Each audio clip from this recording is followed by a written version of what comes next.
Magandang gabi po.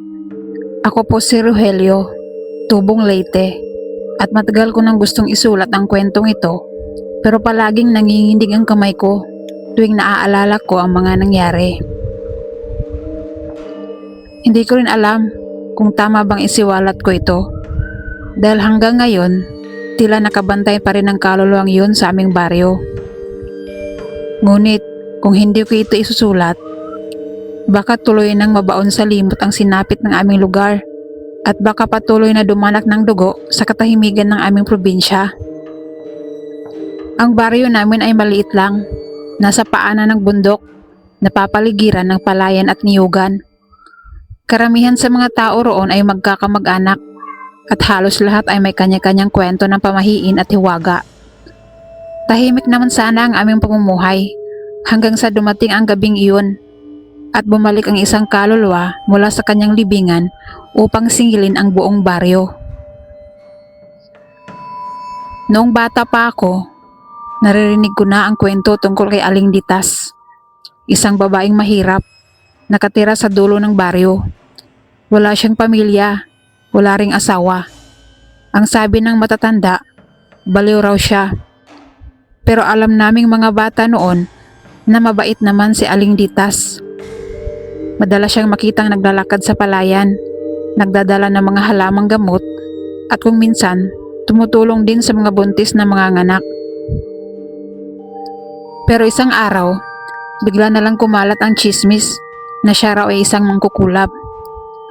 May mga alagang baboy na namatay nang hindi maipaliwanag, at may batang nilagnat ng matindi na hindi magamot ng albularyo.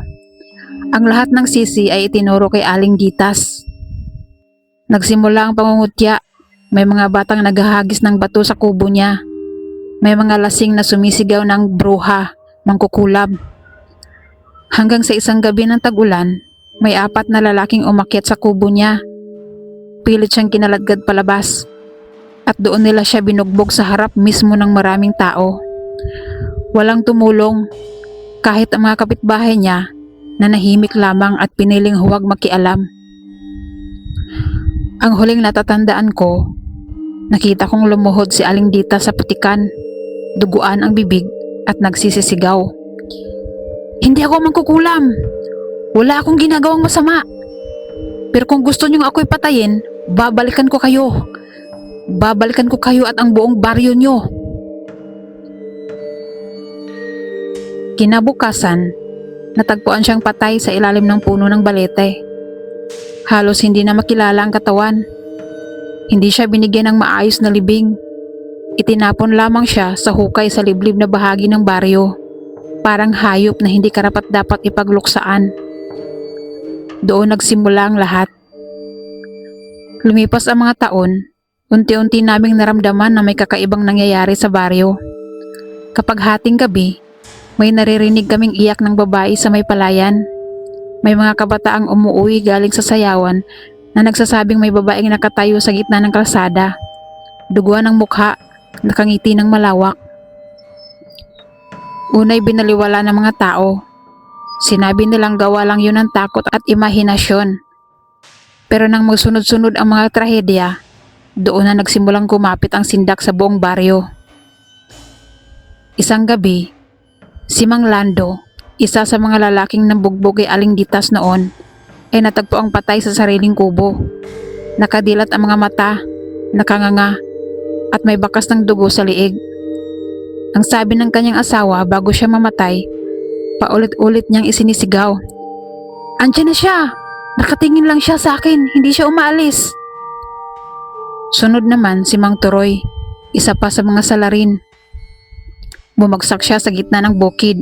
Walang sugat, pero nakangiwi ang mukha na parabang nakakita ng impyerno. At sa bawat pagkamatay nila, naririnig ng mga tao ang boses ng babae. 1, 2, 3. Isa-isang binibilang ang kanyang mga kaaway. Simula noon, wala nang naglalakas loob na lumabas ng bahay kapag sumapit ang 12:00 ng gabi. Lahat ng pintuan ay nakapinid at ang mga bata ay pinapahigang maaga. Ngunit kahit anong gawin ng mga tao, may ilan pa ring nagiging biktima. Hindi na lang ang mga salarin ang pinaparusahan, kundi pati ang mga nakisawsaw noon, ang mga tumawa, ang mga nangutya, at higit sa lahat, ang mga nanahimik. Isang gabi, nagising ako dahil sa iyak ng aking kapatid na si Elena. Nasa paanan siya na higaan ko, nanginginig. "Ate," bulong niya, "may babae sa labas. Nakadungaw siya sa bintana. Nakangiti." Nang tumayo ako at sumilip, wala akong nakita. Pero sumingaw ang malamig na hangin sa gilid ng tainga ko. May bumulong. "Hindi ka ba natatakot? Hindi ka pa guilty?" Kinabahan ako. Hindi ko man tuwirang kasalanan ang nangyari kay Aling Ditas, pero isa ako sa mga batang noon ay humahagis ng bato sa kanyang kubo. Bata pa ako, oo, pero kasama ako sa mga nanakit at nangutya. At alam kong alam niya yun. Makalipas ang ilang linggo, halos kalahati ng baryo ay laging gising tuwing gabi. Nagbabantay, nag-aalay ng dasal, nagsisindi ng kandila. Pero kahit anong gawin, lagi at laging may namamatay. Isang matanda ang nakita sa gilid ng balete, nakaluhod, walang ulo. May dalagang nalunod sa puso, kahit wala namang tubig doon. At may batang natagpo ang nakabitin sa puno, nakangiti, habang duguan ng mga mata. Lahat ay may iisang kwento. Bago sila namatay, nakita nilang may babaeng nakaputing duguan, nakatayo sa malayo.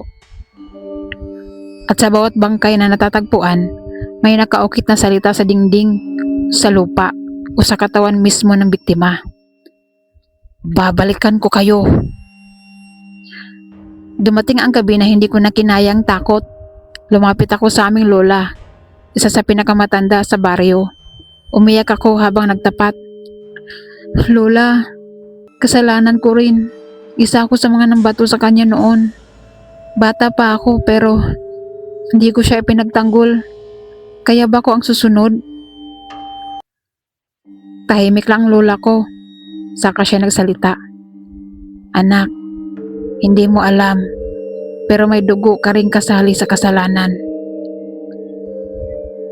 Nanlambig ako. "Ano pong ibig niyong sabihin?" Huminga siya ng malalim, saka idinugtong. "Ang isa sa mga lalaking pumatay kay Ditas ay ang iyong sariling ama." Para akong binagsakan ng langit at lupa. Ang ama ko na matagal nang patay dahil sa aksidente ay isa pala sa 4 na lalaking yun. At ako, bilang kanyang anak, ay bahagi rin ng dugo at kasalanang yun. Doon ko naunawaan kung bakit ako laging tinatarget ng kaluluwa sa aking mga panaginip. Isinusulat ko ito habang nanginginig dahil ngayong gabi alam kong ako na ang susunod. Kanina, habang nagsisindi ako ng kandila sa harap ng altar, narinig ko ang boses niya sa mismong likod ko. "Huli ka na. 1, 2, 3, at ika-4 ay ikaw." Paglingon ko, nakita kong nakatayo siya sa dilim, nakaputing duguan, nakalugay ang buhok at nakangiti ng malawak. Hindi ko alam kung matatapos ko ang pagsulat na ito, pero kung sakaling mabasa mo ito at maisalaysay mo sa iba, tandaan mo, may mga kaluluwa na hindi kailanman tatahimik, lalo na kung ang buong baryo ay may kasalanan sa kanya. At kung sakaling may marinig kang iyak ng babae sa kailaliman ng gabi, huwag kang lumingon dahil baka nakatayo lang siya sa likod mo at nakangiti.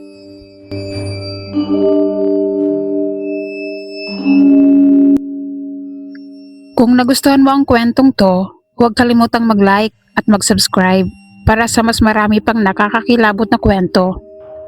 Hanggang sa muli, manatili sa dilim at huwag kalimutang manalangin bago matulog.